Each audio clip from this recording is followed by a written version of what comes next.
Programme राहिला तो प्राध्यापक प्रबोधिनी.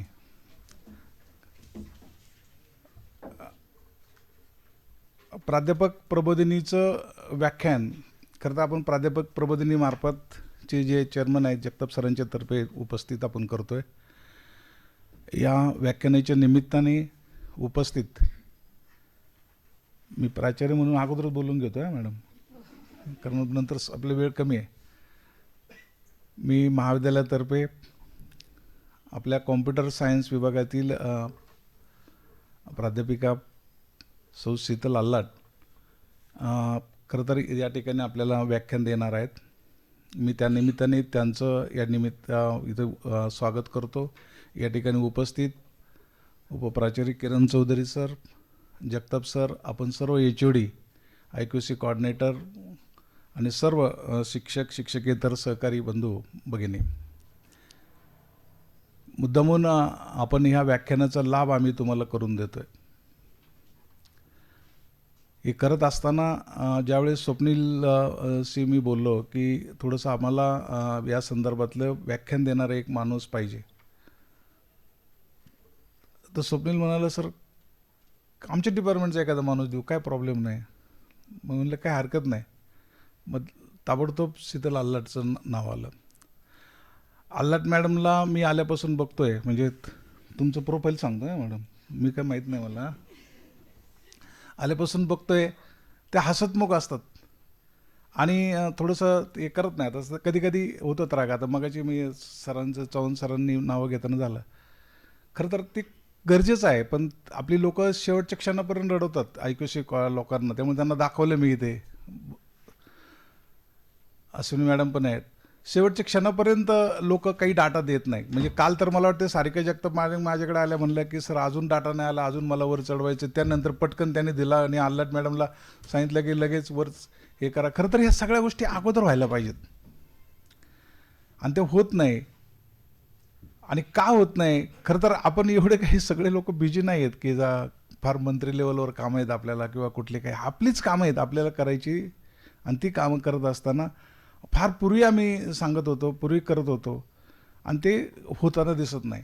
आणि म्हणून तरी पण सारखं मागं IQC कॉर्डिनेटर आणि स्वप्नील सरांची कोऑर्डिनेटरची मागं लागून आम्ही अश्विनी मॅडम, मी, चौधरी सर, आम्ही सारखं त्यात पुटअप होतो की महाविद्यालयाचा AQR हा वेळेत सबमिट झाला पाहिजे.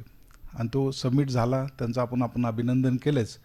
पण त्याच्यामध्ये आल्हाट मॅडमनी बऱ्यापैकी वेबसाईट आपली बनवणं, ते करणं मला अजिबात बिलकुल आवडत नाही. म्हणजे मी प्राचार्य झाल्यापासून आमच्याकडे प्रत्येक महाविद्यालयामध्ये पूर्वी कुणाची तरी वेबसाईट वगैरे घ्यायची, तो वेबसाईट करणारा माणूस यायचा आणि तो एकदा वेबसाईट करून जायचा नॅकपुरता, आणि ते नॅकच्या टीमचं स्वागत पुढच्या नॅकच्या टीमच्या वेळेस तीच वेबसाईट तशीच असायची.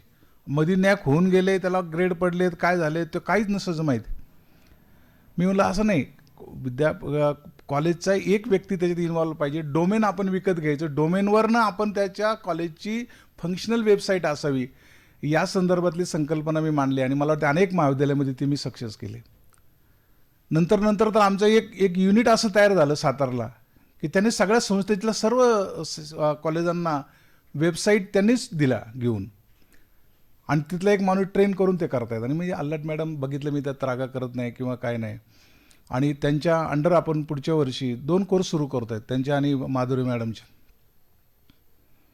यावर्षी आपण BCA सायन्सचा एक नवीन कोर्स सुरू केलेला आहे. त्या अलका म्हेत्रे मॅडम कुठं गायब आहे 2 दिवस, तुमचं काहीतरी सबमिशन राहिले, ते आजच्याच झालं पाहिजे. हां, ते BCA सायन्सला आपण म्हेत्रे मॅडमच्या अंडर करतो आहे. आणि पुढच्या वर्षी आर्टिफिशियल इंटेलिजंट मशीन लर्निंग हा न्यू कोर्स आहे, तो आपण आल्हाट मॅडमच्या अंडर आपण सुरू करतो. त्या मॅडम सांगतील तसं करणार आपण. आणि नंतर दुसरा जो कोर्स आहे सायबर आणि digital science, Madhuri Londhe madam कुठं आहे, त्या दिसते आहेत, तिने अगोदर डिक्लेअर करून टाकलेत. मी म्हणजे चौधरी सर तुमच्या बिना करून टाकलेत, ते सक्सेस पाहिजे ते सगळ्याच. आज म्हणजे चौधरी सर आमच्याशी मला आठवत नाही की आम्ही कधी गप्पा मारताना मी, चौधरी सर आणि अश्विनी मॅडम असेल की कधी कोणाची कुचीनिंदी करताना आम्ही जेवताना कधीच गप्पा नाही मारल्या. We are very much clean. काही गप्पा मारत असेल तर ती टार्गेट इंटरेस्टेड, नवीन फीचर्स निवडणे आणि एज्युकेशन संदर्भातल्या ॲक्टिव्हिटी. त्यात मला चौधरी सरांचं वारंवार जाणवतं की सर आता काही कॉम्प्युटर सायन्स हे डिपार्टमेंट किंवा कॉम्प्युटर आणि हे सध्या जे चाललेलं जुजबी जे आहे तंत्रज्ञान टेक्नॉलॉजी हे काही राहणार नाही. कारण सरांचं त्या बाबतीत तंत्रज्ञानाच्या बाबतीत चौधरी सरांचं काय, पुढच्या वेळी चौधरी सरांचं व्याख्यान ठेवू वाटलं तर आपण, कारण मला बोलताना जाणवतं त्यांचं बऱ्याचदा. आणि रिअली ते सांगतात की सर नाही असं नाही होणार, तसं नाही होणार, कसं नाही होणार. आणि पुढे काही दिवसांनी हे न्यू जनरेशनचे जे कोर्स आहेत ते कोर्स आपल्या महाविद्यालयात असावे. आणि म्हणून खरं तर आपल्या महाविद्यालयात आपण 2 घेतलेत आणि 2 कोर्स आपण डुडुळगाव कॉलेजला पण घेतलेत. डुडुळगाव कॉलेजला सुद्धा आपण डेटा सायन्स आणि सायबर सिक्युरिटीचा कोर्स घेतलेला आहे. इथं सुद्धा आपल्याकडे 2 कोर्स टाकलेले आहेत. अलीकडे सगळ्या लोकांचा भ्रम आहे की this courses are only for science student, science वगैरे असं काही नाही. आता विद्यापीठाने सगळ्या बाउंड्रीज काढून टाकल्यात. AICTला जर तुम्ही बघितलं तर BCA सायन्स कॉमर्सचा पण विद्यार्थी घेऊ शकतो, आर्टचा घेऊ शकतो, कुणीही घेऊ शकतो ज्याची शिकायची इच्छा आहे. आणि खरं तर हेच मल्टीडिसिप्लिनरी अप्रोच, मल्टीडिसिप्लिनरी स्टडी हा आपल्यात आला पाहिजे. तो नव्हे जगामध्ये जी लोक जी सक्सेस झालेत, म्हणजे रुळलेल्या वाटेवरनं जी लोक गेलेत ते कधी सक्सेस नाही झाले. म्हणून ऋतिका मॅडम, जगताप मॅडमशी आम्ही नेहमी बोलताना करतो की काय पाहिजे काय पाहिजे. मला वाटतं मी काल परवा मी आपल्या MBA कॉलेजला अश्विनी मॅडमला सांगत होतो काल जेवताना. ती MBA कॉलेजला गेलो, त्यांना मी जसं आपल्याकडे म्हणतो ना इनोव्हेशनचं, ते म्हणजे इनोव्हेशन सर आपल्याकडे काय नाही, सगळे इनोव्हेशन ओके झाले. असं मग असं जर झालं असेल तर मग जगभरात नवीन संशोधनं काय आहेत. विमान उडवायला लागली, लोक विमानाने प्रवास करायला लागले, मग अजून काय संशोधन करायचं.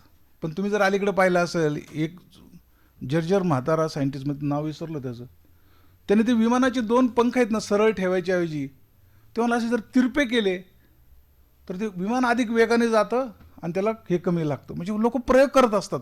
इनोव्हेशन व्हॉट इनोव्हेशन्स हा काही फार अगदी नोबल रिसर्च आहे. आता कुणाला कॅन्सर झाला आणि लगेच इंजेक्शन द्यायचे त्याला बरंच करायचं असं काही नाही ना. ज्या अद्ययावत मॅटर आहेत, अद्ययावत गोष्टी आहेत, त्या गोष्टीमध्ये ॲडिशनल डिलिशन्स किंवा AIचा वापर करून काही जर शक्य असेल तर ते करता येईल का, या संदर्भातलं इनोव्हेशन असतं. आणि म्हणून अलीकडे जो बर्निंग विषय आहे तो आर्टिफिशियल इंटेलिजन्स. आणि हा जो आर्टिफिशियल इंटेलिजन्स विषय जर घेतला तुम्ही, the world of artificial intelligence, Elon Musk हा जो सब्जेक्ट घेतला तर ह्या माणसाने काय किमया केलेल्या आहे. You forget about that. आज आमच्याकडे अनेक आहेत. मला वाटते भारत जो देश आहे त्यातल्या त्यात पुणे आहे, हा जागतिक लेवलवर हा वाहन उद्योगातील प्रसिद्ध असं ठिकाण आहे. जगातील सर्वात जास्त जी वाहनं आहेत ती आपल्याकडे आहेत. म्हणजे काही लोक ती आपल्याकडची फार जुनी परंपरा आहेत. म्हणजे पूर्वी माझ्याकडे आमचे काही नातेवाईक असेल, तुमचे पण असतील, ती स्कूटर घेतलेली असेल ना, ती सुरुवातीला नाही, मी माझ्या पहिल्या मुलाची जन्माची वेळेस घेतली होती, नाही आता मी नाही विकणार. ते पोराला पोरगं झालं, त्याचे लग्न झाले, त्याला 2 पोरं झाली, तरी ते स्कूटर तेच करते, अद्ययावत ती असते. आणि परदेशामध्ये ते फार म्हणजे महाग नाही आहेत. 2 पगारामध्ये एखादा माणूस चांगली कार घेतो. आता आपल्याकडे फार अवघड आहे. एखादी कार घ्यायची असेल तर त्याला जवळजवळ 30-40% टॅक्स द्यावा लागतो. मी तर कारची किंमत फार टिबल करून ठेवलेली आहे. मी असं म्हणणार नाही की लाडकी बहीण किंवा काय याचं, बरं का, तसं नाही. अशा योजना आहेत म्हणून नाही म्हणत मी. त्या प्रॉपर योजनांचं युटिलायझेशन न केल्यामुळं नक्की कुठं जायचं आहे या संदर्भातलं ते करता येत. आणि म्हणून हा एलन मस्क जो आहे, त्या एलन मस्कच्या संदर्भातलं त्यांनी ह्याच वाहन उद्योगातलं टेस्ला जी कार आहे, जागतिक दर्जाची जी कार आहे, तिचं पण मार्केट आपल्या देशात आहे. पण ही अमेरिकेमध्ये सगळ्यात पॉप्युलर कार, वर्ल्ड डेव्हलप कंट्रीजमध्ये सगळ्यात पॉप्युलर कार आहे. कशी आहे, काय आहे ती आली. त्यांनी त्यासाठी आमूलाग्र बदल जो केलेला आहे तो आर्टिफिशियल इंटेलिजन्सने केला आहे. मी म्हणतो ती टेस्ला राहू दे. टेस्ला आमचं इनोव्हेशन सेल जो आहे तो ऋतिका जगताप मॅडमच्या अंडर केला आहे. तुम्ही तुमच्या पोराला जरी सांगितलं ना की आर्टिफिशियल इंटेलिजन्स कसं वागायचं डे टू डे घरामध्ये, स्वयंपाक करताना कसा करायचा, किंवा चालताना काय, किंवा गाडीला काय, सायकलला काय, अशा काही जर वेगवेगळ्या कल्पना जर तुम्ही काढल्या, आज तुम्ही मर्सिडीजमधल्या तुम्ही जर बघितलं तर असाही अनेक आर्टिफिशियल इंटेलिजन्स तिथे चिप्स जे आहेत त्या वापरलेल्या आहेत. चांगल्या सुंदर आहेत संकल्पना. म्हणजे परवा मी माझीच कार आहे ना, मी याला बेंगलोरला ड्राईव्ह करत गेलो. मी मॅडमला सांगितलं, मला माहीतच नव्हतं त्या कारमध्ये काय. तर माझा मुलगा बोलला की पप्पा तुम्ही ड्राईव्ह करू शकता त्या कारमध्ये. म्हणलं मी दाखवतो. आम्ही ड्रायव्हर मिळाला नाही, आम्ही दोघं ड्राईव्ह करत गेलो. त्या कारमध्ये आर्टिफिशियल इंटेलिजन्सच्याद्वारे तुमचा स्पीड पण सेट केलेला होता. म्हणजे समजा ते ह्या रोडला 80चं स्पीड आहे, परदेशात तसं आहे, अमेरिकेमध्ये आहे. तो रोड गुगलमध्ये दाखवतं की ह्या रोडचा स्पीड आहे 80, तर ते 80लाच सेट करायचं असतं. तर त्याने तो सेट केला आणि ते म्हणलं काही गरज नाही. माझी कार तर ॲटो मोडची होती, विदाऊट गिअरची होती, ती आपोआप चालत होते. म्हणजे त्याला पाय द्यायची गरज नाही, काय नाही वगैरे. तो पण मस्तपैकी व्यायाम करत होता. त्याने दाखवलं मला, फक्त पुढं काय अडथळा आला तर दाबायचं. तसं मॅडम जे सांगणार आहे त्याच्यातलं तिथे फार अद्ययावत आहे. पुढं काय त्याचं तर काहीच नाही, आपल्याला दाबायचे काय इतकं तर ॲडव्हान्स आहेत. आणि मग तिकडनंही मी ते ड्राईव्ह करत आलो. म्हणजे अशा बऱ्याच गोष्टी आहेत की ज्या तुमच्या आमच्याद्वारे अजूनही सर्वसामान्य लोकांना खरं तर ती एवढी एनर्जी, एवढी गोष्ट जी आहे ती अजूनही लोकांचे कष्ट आहेत, ते कष्ट चुकलेले नाही आहेत. आणि ते जर कष्ट चुकवायचे असेल तर आता हे नवीन जी AI तंत्रज्ञान येते, डेटा सायन्स येते, याच्यामध्ये आमूलाग्र हे आहेत, म्हणजे ऑपॉर्च्युनिटी आहेत. आणि म्हणून यापुढचे जे जॉब आहेत, जे मगाशी मी सांगत होतो, चौधरी सर म्हणले की यापुढचे जे जॉब आहेत ते जॉब हे याच्यात आहे. आपली लोक म्हणतात नाही कॉम्प्युटर आला ते यायला ना आमचा जॉब गेला. अरे तुम्हाला तसंच मिळणार जॉब, नाही तर मग काय त्या पुलाखाली काही दिवसांनी आपल्याला, मगाशी मी सांगितलं की ज्युनियर कॉलेज प्राध्यापकांचं आम्ही घेणार आहे. आम्ही जर आज देवत नाही राहिलं तर काही दिवसांनी तुम्हाला मला दोघांनाही खोरं घेऊन आणि टिकाव घेऊन तेच उभं राहायला लागेल. जर आम्ही प्रशिक्षित लेबर नसेल, म्हणजे प्रशिक्षितकडे जात नसेल. आणि म्हणून प्राध्यापकांनाही ते कळावं, प्राध्यापकांच्याही तोंडात ते राहावं, प्राध्यापकांच्याही बोलताना ते राहावं. आणि आपण दोन गोष्टी बोलल्या तर विद्यार्थ्यांमध्ये ते जाव्यात, विद्यार्थ्यांकडनंही त्याची आवड निर्माण व्हावी. म्हणून खरं तर आजचं व्याख्यान मी या ठिकाणी ठेवलं आहे. म्हणून मी जास्त त्याच्यामधलं बारकावे न सांगता आपल्या सर्वांच्या वतीने अल्लाट मॅडमला आपण विनंती करूया की त्यांनी they can present their talk regarding this particular subject.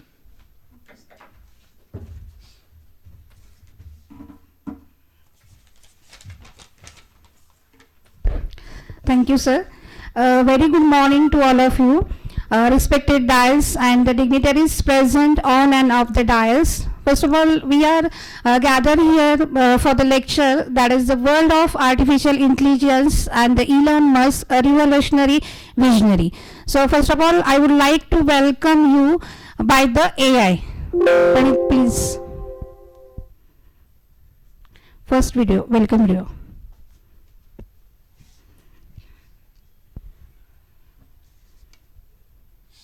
A very good morning to you all.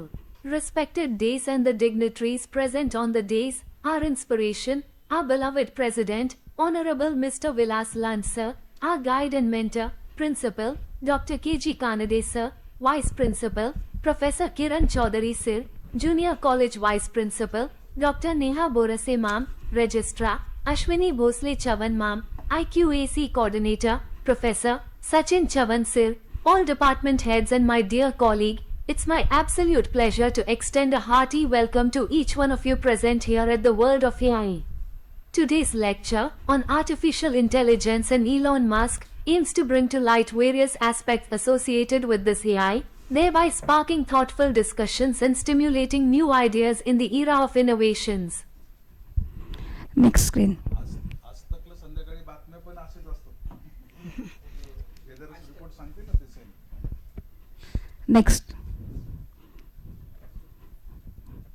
So there are two topics that today we have to see. First is what the word of artificial intelligence, and second is what is the history of Elon Musk, what are the innovation of the Elon Musk. So we will start with the first, that is artificial intelligence. In the last Nobel Prize lecture, we have seen some topics of this. So can anybody tell me what is artificial intelligence? what is artificial intelligence. In the last some lectures we have seen, at least computer teachers are knowing what is artificial intelligence.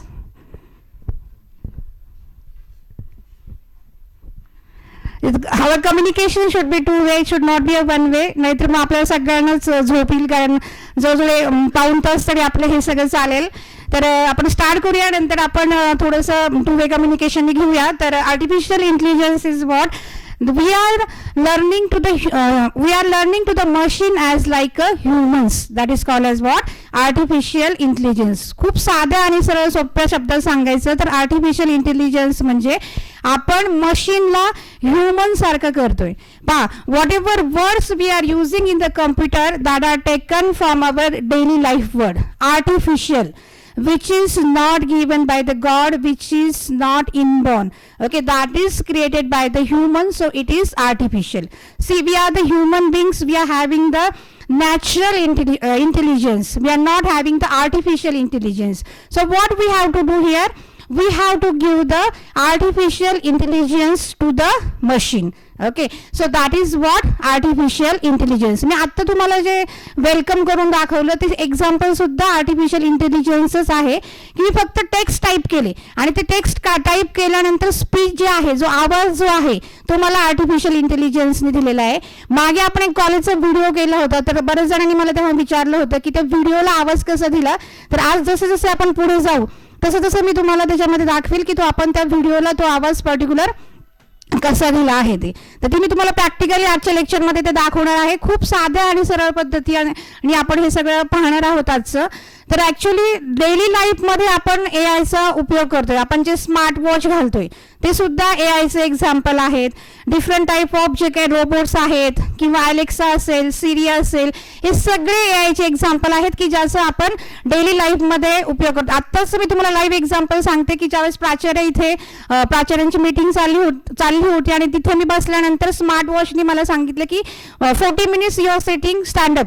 Okay, हे जे तंत्रज्ञान आहे हे सगळं जे आहे हे AIच्या मदतीने शक्य झालेलं आहे. तर ह्याच्यामध्ये हिस्टॉरिकल माइलस्टोन्स काय आहेत ते आपल्याला पाहायचे पहिल्यांदा. तर what are the historical milestone, who have started this. First of all it was started with the Turing machine. आमच्या कम्प्युटर फील्डमध्ये TCS एक सब्जेक्ट आहे, थेरॉटिकल कम्प्युटर सायन्स. त्यात हा टॉपिक सगळ्यात पहिल्यांदा शिकवला जातो की ट्युरिंग मशीन. कारण ह्या ट्युरिंग मशीनची जी सुरुवात आहे, म्हणजे AIची जी सुरुवात आहे ती ह्या ट्युरिंग मशीनमधनं झालेली आहे. त्यानंतर न्यूरल नेटवर्क असेल किंवा मॉडर्न मशीन अल्गोरिथम्स असतील, मशीन लर्निंग असेल, डीप लर्निंग असेल, हे सगळे त्याचे नंतरचे पार्ट आहेत. सुरुवात त्याची ट्युरिंग मशीनपासून झालेली आहेत. तर हे AI डेव्हलप करताना who has contributed, that is first is what, Alan Turing. यांच्या नावावरनं त्या मशीनला नाव दिलेलं आहे Turing machine. They have developed this Turing machine, so the name is given as what, Turing machine. Then John McCarthy, then Melvin Minsky, and then Geoffrey Hinton. These are the pioneers, or these are the key figures in the AI development. These people has developed the AI, or they have started the AI. Okay, so there are what are actually the AI means, what are the human behavior that should be adopted by the machine. That is, first one is what, understanding. We have to understand. Then reasoning, why this, that is what, reasoning. Then learning, machine should learn the new things. Then problem solving, suppose we are giving any problem to the machine, it should be solved by that particular machine. Then effective communication, all these behaviors are human, we are the humans, we are having inborn all these behaviors. We have to give this behavior to the machines, that is called as what, artificial intelligence. So there are many examples, that is the speech recognition. Speech रेकग्नायझेशनचं simple example सांगते की आपल्या घरात Alexa असतं किंवा आपण जे iPhone वापरतो तर आपण अलेक्साला सांगतो की Alexa please play this song, Alexa start, Alexa stop, Alexa book my tickets. किंवा आता अलेक्सा आलेले फॅन वगैरे आपल्याला बंद करायचे असतील, स्विच ऑन ऑफ करायचे असतील, TV ऑन ऑफ करायचं असेल तर आपण अलेक्साचा यूज करतो. किंवा आपण आपल्या मोबाईलमध्ये आयफोनमध्ये सिरी असतं तर आपण just we are saying Siri please play this song for me, it will play song for you. That are the example of what, speech recognition. आपण जे बोलतो ते मशीन रेकग्नाइज करते आणि त्या पद्धतीने मशीन वागत असते. That is called as what, speech recognition. And then next, decision making, then translation between the languages. We can also use as a language translator. तुम्ही पहा गुगलचे जे आहेत ट्रान्सलेटर, सुरुवात जी आहे ती जेनरिक AI पासून चालू झालेली आहे. जेनरिक AI आपण फार पूर्वीपासून हे वापरतोय. गुगलने आपल्याला ह्या सगळ्या सोयी उपलब्ध करून दिल्या आहेत की आपण suppose we are writing the text into the Marathi, it will translate into the English. ChatGPT आत्ता आले, पण आधी इंग्लिश ट्रान्सलेटर सुद्धा आपल्याकडे होता. ओके, त्यानंतर जे आहे ते मूव्हीज काही मी सांगणार आहेत की ज्याच्यामध्ये आपण AIचा यूज केलेला आहे किंवा भविष्यात काय होतील ह्या गोष्टी त्याच्यामध्ये दाखवल्या गेल्या होत्या. तर ॲस्ट्रो बॉय मूव्ही आहे, Doraemon, Nobita in the robot kingdom, robot and robot 2.0 जो रजनीकांतचा मूव्ही आहे, हिंदी मूव्ही, की त्याच्यामध्ये चिट्टी नावाचा रोबोट होता. How he is behaving like a human being, that is example of AI. आणि आता बऱ्याच जणांच्या घरी छोटी मुलं आहेत, त्यांना सगळ्यांना माहिती आहे की डोरेमॉन आणि Nobita, this is very popular cartoon series. त्याच्यामध्ये एक पिक्चर त्यांनी एक मूव्ही तयार केलेली आहे आणि त्या मूव्हीमध्ये त्यांनी रोबोटिक्स पूर्ण दाखवलेलं आहे की कसे robot is empowering the human beings, की रोबोट तयार केल्यानंतर रोबोट नंतर ह्युमनवरती कसे इम्पॉवर होतात. आपण आपली जी काही आपली विचार करण्याची शक्ती आहे ती कशी वाढवली पाहिजे, रोबोटला कसं कंट्रोल केलं पाहिजे. आणि तुम्हाला सर्वांना माहिती आहे की ह्या नोबिताच्या कार्टून सिरीजमध्ये नोबिताकडे एक पॉकेट असतं आणि त्या पॉकेटमध्ये डिफरंट टाईप ऑफ गॅजेट्स असतात. तर हे गॅजेट्समधलं सगळ्यात माझं तर आवडतं गॅजेट जे आहे ते anywhere door.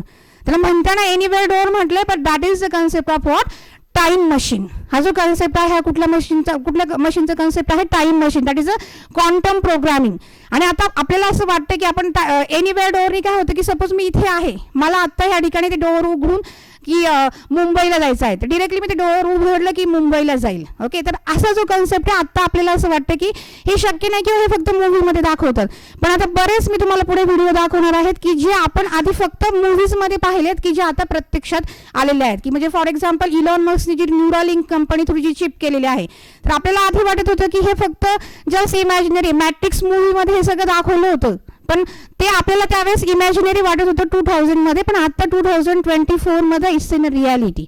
Okay, so there are so many concept. आता जे आपल्याला नोबिताचा किंवा डोरेमॉनचा जो कन्सेप्ट आपल्याला इमॅजिनरी वाटतोय, that will be definitely will be innovated in the future. हे होणार आहे कारण बिकॉज AI मध्ये रोज नवीन नवीन इनोव्हेशन चाललेले आहेत आणि त्या दृष्टिकोनातून बरेच सायंटिस्ट त्याच्यावरती इनोव्हेशन प्रक्रिया करत आहेत.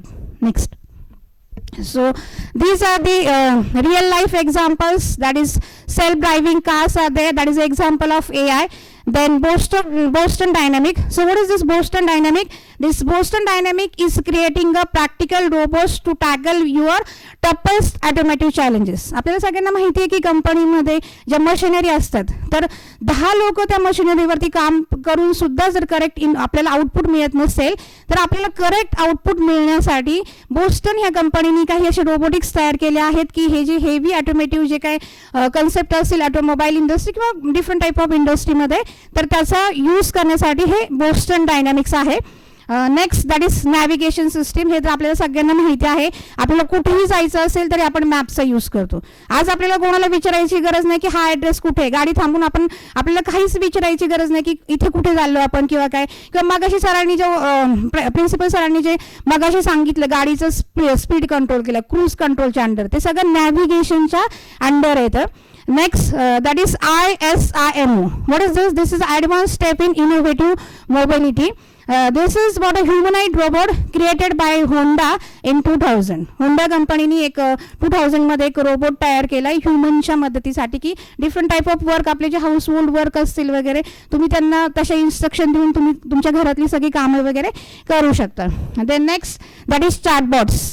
Chatbots is what, chatbots, ChatGPT आणि चॅटबॉट्स वेगळं आहे. ChatGPT ओपन AIचा कन्सेप्ट आहे की जिथे आपल्याला सगळ्या गोष्टी इझिली अवेलेबल असतात. चॅटबॉट्स म्हणजे काय, this is use for the chatting purpose. तुम्ही एखादी वेबसाईट, बरेच वेबसाईट पहा तुम्ही ओपन केल्या तर तिथे तुम्हाला एक विंडो अपिअर होती आणि तिथं तुम्हाला विचारलं जातं hi have you, what's your name. मग आपण नाव टाकलं की what I can help you. मग आपण पुढची इन्फॉर्मेशन दिली की ते पर्टिक्युलर जी ते प्रोग्राम जो आहे चॅटबॉटचा तो आपल्याशी टॉकिंग करतो, that is what chatbot. Then next, that there are different human versus computer games such as chess or Firefare, PUBG, all these are created by using what? AI. And there are many more application that is created by AI. Okay, daily life मध्ये पण आपण भरपूर प्रमाणामध्ये AI वापरतो. मगाशी मी जसं तुम्हाला सांगितलं स्मार्ट वॉच, आपण रोजच्या यूजमध्ये स्मार्ट वॉचचा यूज करतो की आपण किती पावलं चाललो, आपण पाणी कधी प्यायचं, किती वेळ आपण बसून राहिलो, ह्या सगळ्या गोष्टी आपल्याला स्मार्ट वॉच ऑटोमॅटिकली सांगत असतं. This is the concept of what? AI. Next. So आत्ता नवीन कन्सेप्ट ॲक्च्युली काल डिस्कशन करताना ही एक बातमी चौधरी सरांनी आम्हाला सांगितली की मायक्रोसॉफ्टचं जे शिष्टमंडळ आहे ते बारामती भेटीवरती आलेलं आहे. तर हा जो कन्सेप्ट आहे, हा कन्सेप्ट काय आहे की बारामतीमध्ये जे काय म्हणजे हजार शेतकऱ्यांसाठी एक संस्था स्थापन केलेली आहे. तर त्या संस्थेचं नाव आहे agriculture development trust and that is sponsored by the Microsoft and Oxford. Okay, तर 1000 शेतकऱ्यांना ऊस लागवडीसाठी याच्यामध्ये मार्गदर्शन केलं होतं आणि त्यांनी त्या मार्गदर्शनाचा उपयोग करून म्हणजे उत्पादन खर्च कमी करून जास्तीत जास्त उत्पादन तिथे तयार केलेलं आहे. तर महाराष्ट्रात जवळजवळ 15,000 कोटींनी हे उत्पादन वाढलेलं आहे.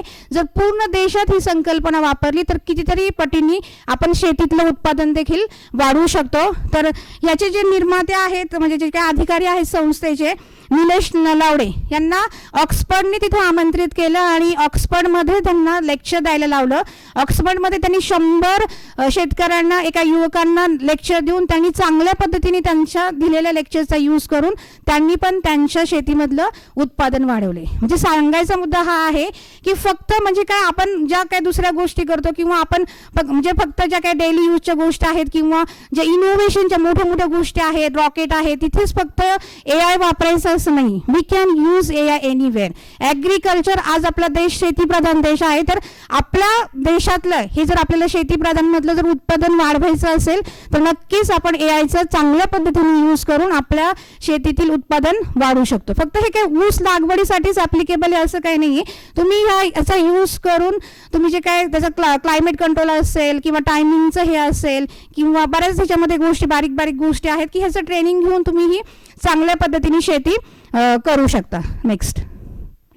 आणि अजून एक मला तुम्हाला यायचं एक्झाम्पल सांगायचं. ॲक्च्युली मागच्या वेळेस आपण ह्याच्यावरती सगळं बोललेलो आहोत, पण तरी फक्त मी जस्ट सांगते की AIचा उल्लेख आलाय म्हणून.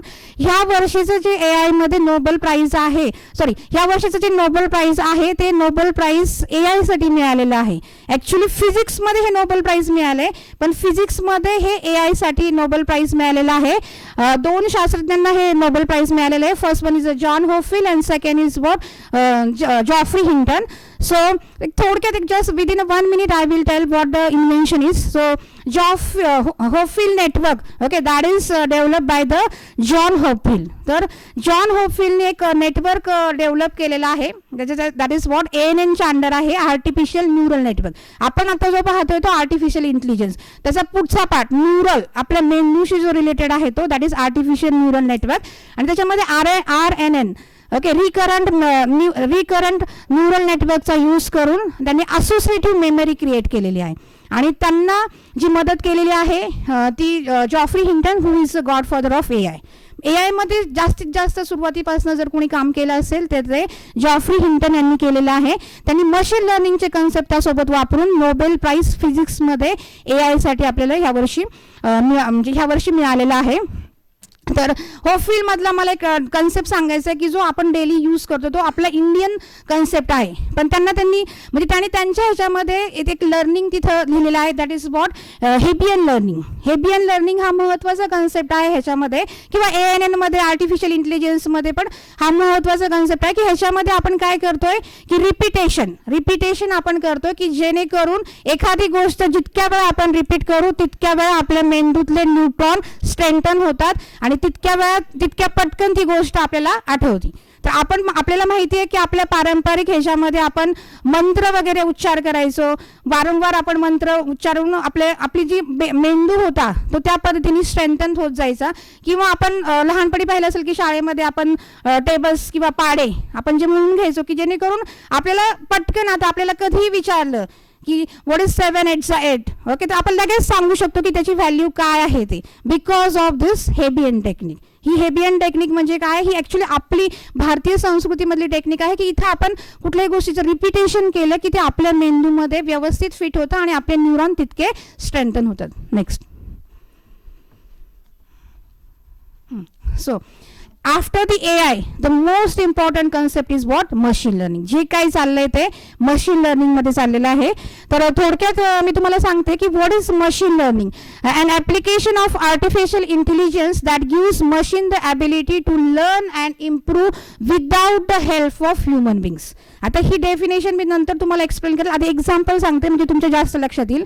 आता ॲज अ कम्प्युटर प्रोग्रामर, इथे बसलेले सगळे आमचे कम्प्युटरचे प्रोग्रामर, त्यांना माहिती आहे की आपला जनरल प्रोग्राम काय असतो, इनपुट प्रोसेस आउटपुट. म्हणजे जर तुम्ही इनपुट दिलं, व्यवस्थित प्रोसेस केली तरच तुम्हाला व्यवस्थित काय मिळणार आहे, आउटपुट मिळणार आहे. पण मशीन लर्निंग आपल्याला काय सांगते की पहिल्यांदा आपल्याला काय द्यायचं आहे, डेटा द्यायचा आहे, इनपुट द्यायचं आहे, आउटपुट द्यायचं आहे आणि मशीनला सांगायचं की you have prepare program for us. आपण प्रोग्राम बनवायचा नाही, मशीनकडनं हा प्रोग्राम काय करायचा आहे, बनवून घ्यायचा आहे without any human interface. AI मध्ये तरी ह्युमन इंटरफेस थोडा जरी असतो, पण मशीन लर्निंग मध्ये आपण कुठलाही ह्युमन इंटरफेस वापरत नाही. आपण मशीनला सांगतो की पुढे तू काय करायचे. म्हणजे जनरल नॉर्मल ट्रॅडिशनल, आता सी मध्ये प्रोग्रामिंग असेल किंवा जावा असेल, पायथॉन असेल किंवा कुठलंही .NET असेल, सगळ्या प्रोग्रामिंगमध्ये हाच कन्सेप्ट आहे की इनपुट द्या, प्रोसेसिंग करा आणि मग आउटपुट. आपल्याला कोड लिहावा लागतो, आपणच सगळं करायचं आणि नंतर आपल्याला त्याचा करेक्ट म्हणजे त्या एरर असतील त्या काढायच्या आणि नंतर आपल्याला आउटपुट मिळतो. पण आता तसं नाही आहे. आता we have to give the data, we have to give the output. आपल्याला आउटपुट काय पाहिजे ते पण सांगायचं, त्यानुसार machine will prepare the program for us. That is what machine learning. आणि कम्प्युटरच्या लँग्वेजमध्ये टॉम मिचलनी एक डेफिनेशन सांगितलेली मशीन लर्निंगची. That is what machine learning is the study of algorithms. What is that? Improve the performance by P with the sum task T and with the experience E. म्हणजे एखादी गोष्ट परफॉर्मन्सद्वारे एखादी task करून आणि ते experience store करून machine learning पुढे काय करणार आहे, काम करणार आहे. पुढे जे मी तुम्हाला व्हिडिओ वगैरे दाखवणार आहे त्याच्यामध्ये तुम्हाला लक्षात येईल किंवा मी जे काही लर्निंगचे टॉपिक सांगणार आहेत पुढे, म्हणजे कुठले कुठले लर्निंगचे आपण मशीन लर्निंगमध्ये काय यूज करतो त्यानुसार तुम्हाला ते जास्त लक्षात येईल. तर इथे मी काय एक्झाम्पल लिहिलेले आहेत की when we have to use a machine learn, navigating on the Mars. आपण एखाद्या ग्रहावरती गेलो तर आपण ह्युमन बिंग तर तिथे जाऊ शकत नाही, तर आपल्याला तिथे काय पाठवावे लागतात, मशीनला. तिथे कुठलाही ह्युमनचा इंटरफेस नसणार आहे, त्या ठिकाणी काय यूज करायचं आहे, machine learning. For speech recognition, then for personalize medicine, genomics, त्याच्या सगळ्यांसाठी आपण काय यूज करतोय, मशीन लर्निंग. खूप एक्झाम्पल आहेत मशीन लर्निंगचे. ओके, तर वन बाय वन पुढे आपण बऱ्याच गोष्टी पाहणार आहोत. नेक्स्ट. हा सगळ्यात महत्त्वाचा पार्ट आहे मशीन लर्निंगचा. जर तुम्हाला मशीन लर्निंग शिकायचं असेल, पहा कुठलीही टेक्नॉलॉजी, कुठलंही रॉकेट सायन्स म्हणजे डिरेक्टली येत नसतं, त्याच्यासाठी आपल्याला मागे काहीतरी कोडिंग असतं, प्रोग्रामिंग असतं. ओके, तर ह्याच्यामध्ये सगळ्यात महत्त्वाचा पार्ट जो आहे, अल्गोरिदम असतात. AI मधले डिफरंट टाईप ऑफ अल्गोरिदम आहेत, तर त्या अल्गोरिदम आधी आपल्याला स्टडी करावे लागतात, त्यानुसार आपल्याला एखादं सॉफ्टवेअर बनवावं लागतं. आणि AI is not just a programming, it's embedded programming. आपल्या सर्वांना माहिती आहे की there are 3 types of programming, that is application programming, system programming and embedded programming. Application programming means what? आपण जे गेम बनवतो, whatever applications we are making, that is what application programming. म्हणजे game असेल, तुम्ही वर्डमध्ये type करताय, Excel आहे, हे सगळे ॲप्लिकेशन प्रोग्रामिंगचे एक्झाम्पल्स आहेत. ओके, किंवा आपली आता वेबसाईट आहे किंवा आपण मास्टरसॉफ्टचा यूज करतोय, ते सगळे एक्झाम्पल कशाचे आहेत, ॲप्लिकेशन प्रोग्रामिंगचे. Next is system programming. System programming means what, the programming which is use to operate the system, operating system. Operating सिस्टीमसाठी आपण जी प्रोग्रामिंग करतो त्याला सिस्टीम प्रोग्रामिंग म्हणतो. या different type of operating system ज्या आहेत ते कशा एक्झाम्पल आहे, हे सिस्टीम सॉफ्टवेअरचं एक्झाम्पल आहे. Then last, that is very important for the AI, that is embedded programming. Embedded, okay, embedded, what is the meaning of embedded, that is mixing of hardware and software. इथे नुसतं तुम्ही programme बनवलाय आणि त्याच्याबरोबर काय hardware नसेल तर use नाही, किंवा नुसतं हार्डवेअर आहे आणि प्रोग्राम नसेल तर त्याचाही काही यूज नाहीये. आता रोबोट आपण बनवला आणि प्रोग्रामच त्याच्यामध्ये नसेल तर रोबोट विल नेव्हर वर्क. आणि सपोज मी प्रोग्राम बनवलाय पण त्याच्यामध्ये माझ्याकडे मशीनच नसेल तर मी तो प्रोग्राम कुठे फिट करणार आहे. Okay, that is what embedded programming. मग ही एम्बेडेड प्रोग्रामिंग करताना आपल्याला 4 गोष्टी महत्त्वाच्या लक्षात ठेवायच्या. लर्निंगचे टाईप आहेत, हे महत्त्वाचे टाईप आहेत. Supervise learning, unsupervise learning, semi supervising learning आणि रिइन्फोर्समेंट लर्निंग. तर आता first of all what supervise learning. So what is supervising learning? Training the data plus desire output. म्हणजे आपल्याला काय करायचंय, मशीनला ट्रेन करायचंय, पण मशीनला आपल्याला काय करायचंय, आउटपुट दाखवायचे. ओके, आउटपुट दाखवून मशीनला काय करायचंय, ट्रेन करायचंय. सुपरवाइज लर्निंग, आपण त्या मशीनला स्वतः काय करायचंय, डेटा द्यायचा आणि मशीनला त्या गोष्टी लर्न करायला सांगायचे. मला वाटतं मागच्या वेळेस मी सरांच्या फोनचं आणि माझ्या फोनचं एक्झाम्पल दिलं होतं. तर आज आपण सपोज मी तुम्हाला म्हटलं की ह्या पेपरचा कलर कुठला आहे, तर काय असणार याचा आन्सर, व्हाईट. आणि सपोज मी म्हटलं की हे जे मी आय कार्ड घातले याचा आन्सर काय असणार आहे, तर ब्ल्यू असणार आहे. ओके, तर नंतर नेक्स्ट टाइम मी ज्यावेळेस तुम्हाला हा आय कार्ड दाखवेल आणि कलर विचारेल, तर तुम्ही व्हाईट सांगताल का ब्ल्यू, कुठला, व्हाईट का ब्ल्यू, ब्ल्यू. ओके, मग आता हे आपण ह्युमन बिंग, आपल्याला कळतंय, आपल्याला दिसतंय, आपण सगळं हे रेकग्नाइज करू शकतो, आपल्याकडे तेवढी पॉवर आहे. मशीनकडे आहे का, तर मशीनमध्ये आपल्याला फिट करायचं आहे की this is cat, this is cat, this is dog. हे मशीनला आपण सांगायचंय, ज्या गोष्टी आहेत आउटपुटच्या आपण मशीनला दाखवायच्यात, आधी मशीनला आउटपुट द्यायचे आणि मग मशीन काय करणार आहे, ते डिटेक्ट करणार आहे. याचं बेस्ट एक्झाम्पल म्हणजे आपण बाहेर जे लावलेलं आहे फेस रिडिंगचं. आपण रोज कॉलेजमध्ये येतो, तिथे गेटवर साईन केल्यानंतर आपण फेस आपला पुढे दाखवतो की नाही, फेस पुढे दाखवल्यानंतर लगेच ते आपल्याला रेकग्नाइज करतं. जर आता आपल्या व्यतिरिक्त दुसऱ्या कोणी येऊन तिथे फेस दाखवलं तर रेकग्नाइज होणार आहे का, नाही. Why, because already we have given output to the machines. आपण त्या पर्टिक्युलर मशीनला आउटपुट दाखवलेलं आहे की हा असेल तरच रेकग्नाइज करायचं, otherwise you should not recognise that person. Attendance बाकीच्यांची लागणार आहे का, आपली अटेंडन्स लागणार आहे जर आपण आपला फेस तिथे दाखवला तर. That is what supervise learning. खूप ठिकाणी हे सुपरवाइज लर्निंग यूज होतं. Next that is what unsupervise learning. हे अनसुपरवाइज लर्निंग मध्ये फक्त ट्रेनिंग डेटा असतो, याला कुठलंही डिझाईड आउटपुट आपण देत नाही. म्हणजे फॉर एक्झाम्पल आपण मॉलमध्ये जातो, तर मॉलमध्ये आपल्याला काय काउंट करायचंय, आता मॉलमध्ये तर किती जण असतील, आपण काय प्रत्येकाचं थोडंच फेस रिडिंग घेत बसणार आहे, पण आपल्याला मॉलमध्ये एक काउंट करायचं की how many males and females. Okay, so स्ट्रक्चरवरनं तो काय करतो, डिफाईन करतो. That is what unsupervise learning, where we are giving the just training, we are not providing any output. Okay, the next semi supervise. Semi supervise काय, mixture आहे supervise आणि अनसुपरवाइजचं, की थोडा म्हणजे ट्रेनिंग दिलं जातं आणि काही आउटपुट तिथे दिलेले असतात. जसे आपण सगळेच मेल वापरतो, आपल्याला माहिती आहे की मेलमध्ये आपला इनबॉक्स असतो, ऑल मेल्स असतात, स्पॅम मेल असतं, जंक असतं. हे सगळे मेल कसे जातात ऑटोमॅटिक त्या फोल्डरमध्ये, आपण कधी ह्याचा विचार केला की आपण तर ते स्पॅममध्ये टाकत नाही, पण ऑटोमॅटिकली ते कसे जातात, तर by using what is semi supervise learning. ह्याच्यामध्ये काही आपण ट्रेनिंग तर सगळ्याच यांना देतोय, फक्त याच्यामध्ये आपण पर्टिक्युलर आउटपुट दिलेले असतात की ते आउटपुट म्हणजे काही आपण त्यांना आउटपुट दाखवतो, मशीनला शिकवतो आणि त्या पद्धतीने मशीन आपल्या मेलचं काय करते, डिस्ट्रीब्युशन करते की कुठला मेल कशामध्ये गेला पाहिजे. आणि सगळ्यात लास्ट जो आहे तो ऍक्च्युली गेममध्ये जास्त वापरतात, reinforcement learning. What is this reinforcement learning? That is rewards from the sequence of action. आपण आता सगळ्यांनाच गेम माहिती आहेत मोबाईलमधल्या, एखादी गेम आपण खेळली की आपल्याला ती कमी, आता सपोज मूव आहेत 10 मूव ऐवजी मी 4 मूव मध्ये ती गेम खेळली तर मला लगेच तिथे रिवॉर्ड मिळतं. Okay, that is example of what reinforcement learning. किंवा आपण जे लेवल आहेत त्या लेवल सोडून जर नंतर आपण जास्त लेवल लागला तर आपली गेम तिथे बंद होती, आपल्याला सांगितलं जातं की आता तुमचा टाइम स्लॉट संपलाय, तुम्ही अर्ध्या तासाने खेळू शकता. Okay, that is example of what reinforcement learning. म्हणजे मी तुम्हाला एक बेसिक एक्झाम्पल सांगते, ह्याचं खूप मोठ्या प्रमाणात बाकीच्या गोष्टींमध्ये पण यूज होतो. हे आपल्याला समजण्यासाठी मी तुम्हाला हे छोटे छोटे एक्झाम्पल्स सांगितलेले आहेत. Next, so after that the structure of neural network. आपल्याला जे महत्त्वाचं पाहायचं की इलॉन मस्कने जसं म्हणजे त्याचे जे इन्व्हेन्शन आहेत न्यूरल नेटवर्कमध्ये, तर त्यातलं एक जस्ट मी तुम्हाला फक्त थोडक्यात जस्ट वाचून दाखवणार आहे, कारण पुढे याचं होल डिस्क्रिप्शन असणार आहे. तर न्यूरल नेटवर्क्समध्ये काय असतात की they consist of layer of interconnected nodes where each node mimics a neuron in the brain, transforming input data into and output prediction. याच्यामध्ये ब्रेनमध्ये जे न्यूरॉन्स असतात त्यांना इनपुट दिला की आउटपुट तिथे काय होतं, प्रेडिक्ट. आता मी तुम्हाला म्हटलं 2 + 2, what is answer of 2 + 2? 4.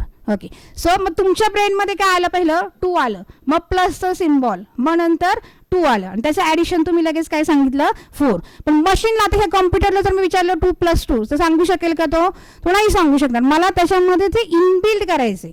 Okay, तर मग that is what the neural network. Then next, that is application of neural networks are including the images, speech recognition, autonomous driving systems, medical diagnosis. These are all examples of what? That is the application of neural networks, or these are the examples of neural neural network already आपण इथले काही पाहिलेले आहेत. Next जे आहे ते deep learning, म्हणजे machine लर्निंगचा हा पुढचा पार्ट आहे deep learning. This is what a significant advancement include improved architecture like conventional and recurrent neural network. मगाशी मी तुम्हाला जे सांगितलं ह्या वर्षीचं नोबेल पारितोषिक जे मिळाले ते RNN मध्ये रिकरंट न्यूरल नेटवर्क, म्हणजे आपल्या मेंदूमधले न्यूरॉन्सचा यूज करून एक असोसिएटिव्ह मेमरी तयार करायची, किंवा आता इलॉन मस्क मी पुढे व्हिडिओमध्ये दाखवणार आहे की चिपचा यूज करून कशी आपली असोसिएटिव्ह मेमरी आपण डाउनलोड करू शकतो किंवा हे करू म्हणजे डाउनलोड करू शकतो, सेव्ह करू शकतो. तर हा जो कन्सेप्ट आहे हा डीप लर्निंगचा पुढचा कन्सेप्ट आहे. म्हणजे आधी आर्टिफिशियल इंटेलिजन्स, नंतर मशीन लर्निंग आणि नंतर डीप लर्निंग. पण हे सगळा ह्यांचा बेस जो आहे तो आर्टिफिशियल इंटेलिजन्स आहे. तर आता इथे एक मगाशी मी तुम्हाला ज्या पद्धतीने म्हटलं की मी तुम्हाला एक एक्झाम्पल दाखवणार आहेत की कसं टेक्स्ट टू स्पीच करतात. पहा तिथे दिलेलं आहे TTS काय, text to speech. Pranit please click on that link.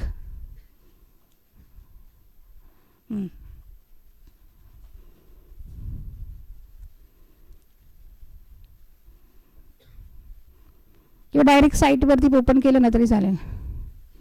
Text to speech होते लोडला.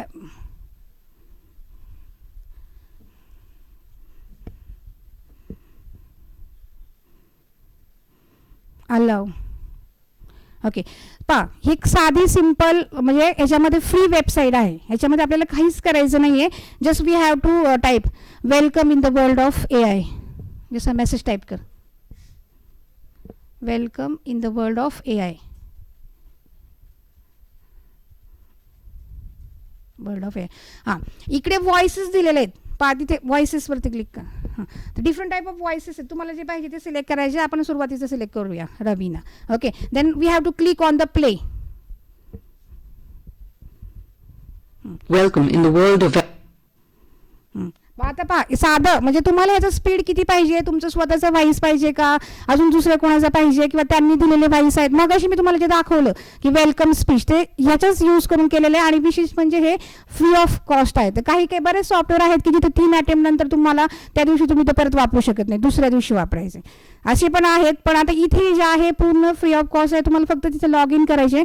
फक्त आता तुम्हाला हे व्हिडिओला कसं अटॅच करायचं हे तुमचं लॉजिक असणार आहे की ते तयार करून नंतर तुम्ही तुमच्या व्हिडिओला कसं टाकणार आहात. ओके, म्हणजे AI आपल्याला सगळ्या गोष्टी देतं, पण पुढचं आपल्यालाही काही गोष्टी कराव्या लागतात. सगळी PPT जी आहे ती मी AIचा यूज करून केलेली आहे.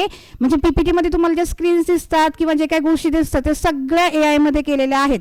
फ्री ऑफ कॉस्ट आहेत. बरेच म्हणजे आधीचे सिंपल फीचर्स आपल्याला फ्री ऑफ कॉस्ट आहेत, नंतरच्यासाठी आपल्याला पे करावं लागतं.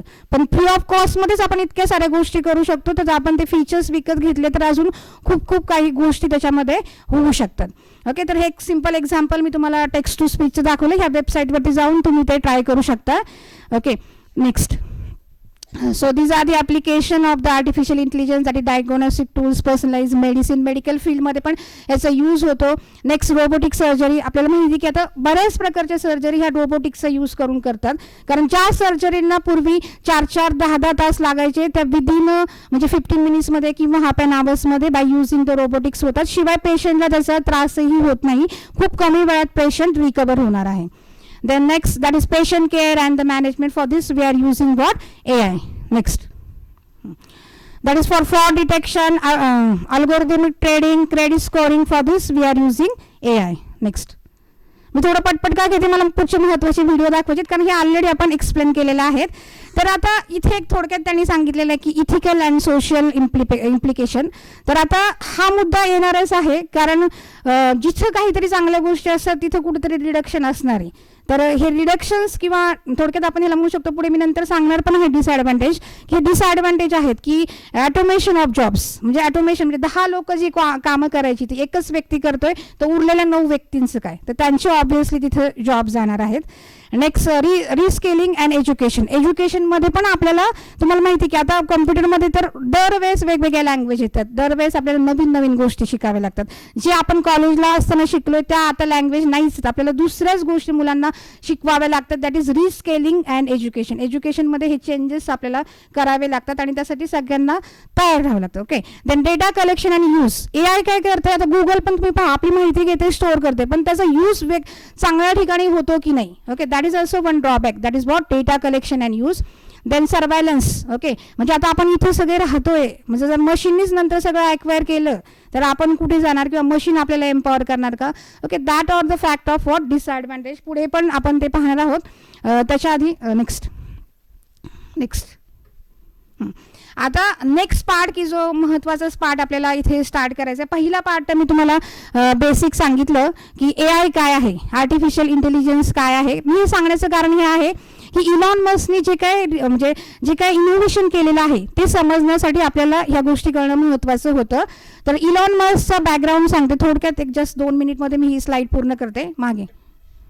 हां, की इलॉन मस्कची आई जी आहे ती कॅनेडियन आणि वडील जे आहेत ते साऊथ आफ्रिकन होते. ह्या डायव्हर्सिटीमध्ये इलॉन मस्कचं शिक्षण झाल्यानंतर त्यांच्या आईवडिलांचा डिवोर्स झाल्यानंतर त्यांनी एज्युकेशन पुढे घेतलं. तर एज्युकेशनमध्ये त्यांनी फिजिक्स विथ इकॉनॉमिक्स, जी आत्ता आपल्याकडे NEPची संकल्पना आलेली ती त्या काळापासून तिथे आहे की नुसतं फिजिक्सचं शिक्षण नाही घेतलं तर इकॉनॉमिक्सचं घेतलं. मी का इकॉनॉमिक्सवरती जोर देते, कारण सुरुवातीला त्यांनी नंतर लगेच दुसरी एक कंपनी चालू केली की ज्या कंपनीमध्ये त्यांनी इकॉनॉमिक्सचा यूज केला. म्हणजे शिक्षण म्हणजे फिजिक्स बरोबर सायन्स बरोबर त्यांनी कॉमर्सचंही त्या ठिकाणी शिक्षण घेतलं. देन त्यांनी सुरुवातीला एक ब्लास्टर नावाची एक गेम तयार केली आणि ती गेम खूप पॉप्युलर झाली. त्यातनं म्हणजे खूप कमी वयात म्हणजे एक विद्यार्थी दशेत असतानाच त्यांनी ती ब्लास्टर नावाची गेम तयार केली आणि त्यांना त्यातनं खूप अर्निंग पण झालं. नेक्स्ट. हां, त्याच्यानंतर एक मी थोडक्यात त्यांचे कुठल्या कंपन्या आहेत त्या सांगते. पहिली जी आहे तर पहिली त्यांच्या मित्रांनी आणि त्यांनी पेपल आणि Zip2 ही कंपनी तयार केली. तुम्हाला माहिती असेल 2000 मध्ये आपण एखादं ऑनलाईन काम केलं तर पैसे पेपलवरती यायचे. ओके, हे आता मला हेच मगाशी जे इकॉनॉमिक्सचा मी जो उच्चार केला तर हे पेपल फायनान्शियल ह्याच्यातनं त्यांनी ते तयार केलेलं. तर त्याच्यामध्ये त्यांनी इकॉनॉमिक्स प्लस सायन्सचा यूज करून हे सॉफ्टवेअर बनवलं होतं.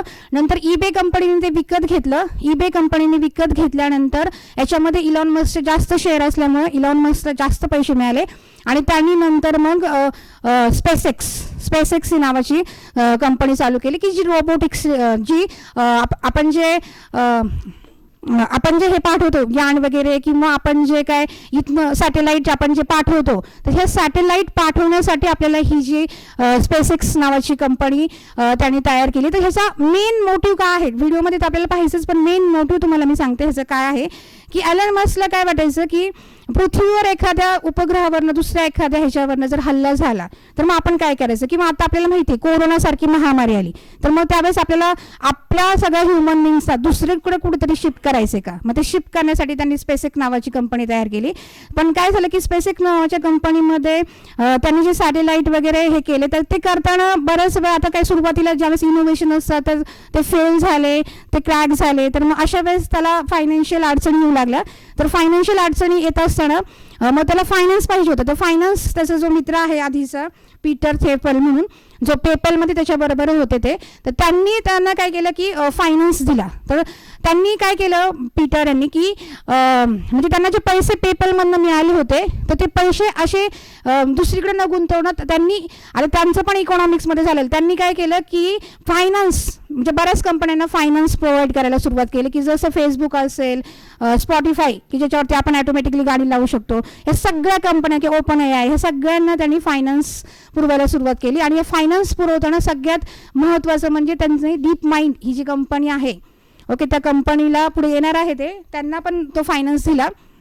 तर मग हा फायनान्स दिल्यानंतर मग नंतर OpenAI आणि इलॉन मस्कची न्यूरालिंक कंपनी चालू झाली खाली. नेक्स्ट.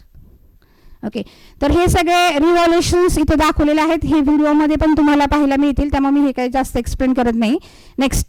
हां, तर आता मी तुम्हाला मगाशी सांगितलं आत्ता ह्या व्हिडिओ आपल्याला पाहायचं आहे लगेच एक जस्ट 1 मिनिटमध्ये पुढे वरतीच घे. तर हे व्हिडिओ पाहायच्या आधी तुम्हाला हे कॅरेक्टर सगळे माहीत असले पाहिजेत, म्हणून मी हे कॅरेक्टर सांगते म्हणजे तुम्हाला व्हिडिओ जास्त लक्षात येईल. फर्स्ट तर इलॉन मस्कचा मित्र जो आहे तो पीटर थायल पेपल बरोबर त्याच्यासोबत होता. नेक्स्ट जे आहे लॅरी पेज, गुगलचे फाउंडर. ओके, हे दोघं इलॉन मस्क आणि लॅरी पेज मित्र होते. ओके, तर इलॉन मस्कला वाटायचं की AI घातक आहे आणि लॅरी पेजला वाटायचं की असं काही नाहीये, इलॉन मस्कला उगाच असं वाटते. ओके, तर दोघांचे त्याच्यामध्ये खूप वादही झाले.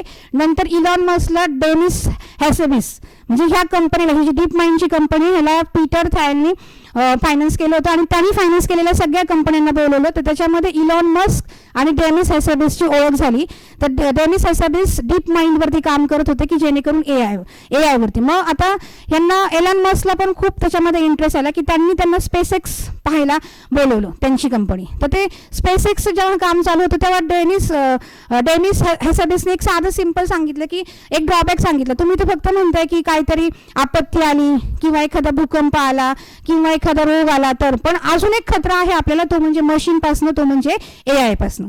मग ही गोष्ट एलन मस्कला इतकी पटली की त्यांनी लगेच त्याचे काही शेअर्स डेनिसच्या डीप माइंड कंपनीमध्ये गुंतवले की जेणेकरून तो त्याच्यावरती लक्ष ठेवेल की काय चाललंय ते. आणि त्यानंतर परत स्वतःचे हे आल्टमन जे आहेत, फाउंडर ऑफ ओपन AI, त्यांना बरोबर घेऊन ओपन AI म्हणजे काय, जिथं सगळं फ्री आहे, ChatGPT हे ओपन AIचं एक्झाम्पल आहे, तिथं म्हणजे ते तर नवीन शोध टाकणारच, प्लस एखाद्याला आपल्याला सपोज मी एखादं इनोव्हेशन केलं तर मी पण तिथे टाकू शकते.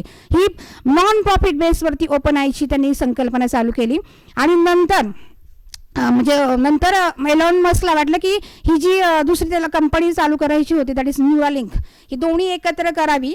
पण ह्याला ओपन AIमध्ये अल्टमननी नकार दिला. तर इला को फाउंडर जो आहे ओपन AIचा, ह्या दोघांनी मिळून नंतर ती ओपन AI चालवली आणि त्यानंतर मग एकट्या एलन मस्कनी न्यूरालिंक चालू केले. मी सगळं का तुम्हाला सांगते की आपल्याला आता हा व्हिडिओ पाहिजे आहे, या व्हिडिओमध्ये ह्या सगळ्या गोष्टी आपल्याला कळणार आहेत.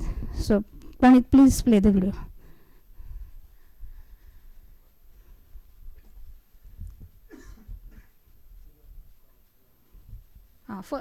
थर्ड नंबर दिले बदला. प्रयोग सफल रहा तो हमारी आपकी दुनिया हमेशा के लिए बदल जाएगी.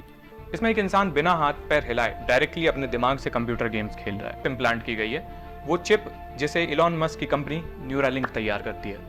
ये आदमी जो है ये क्वाड्रिप्लेजिक है, मतलब इसके हाथ पैर नहीं हिला सकता, ये लकवे जैसी कंडीशन है. न्यूरालिंक इम्प्लांट की शुरुआत भले ही कुछ लकवे जैसी बीमारी से ग्रसित लोगों के लिए हो रही है, लेकिन ये सिलसिला यहाँ रुकने नहीं वाला है. ये इलॉन मस्क और आर्टिफिशियल इंटेलिजेंस के संघर्ष का नतीजा है. न्यूरालिंक का असली मकसद समझने के लिए हमें ये कहानी समझनी बहुत जरूरी है और वहां से ब्रेन कंप्यूटर इंटरफेस की टेक्नोलॉजी यानी न्यूरालिंक चिप नए सिरे से रूप लेती है. मानवता के इतिहास में सबसे बड़े, प्रभावशाली और अजीब से प्रयोग को जन्म दे सकता है. अभी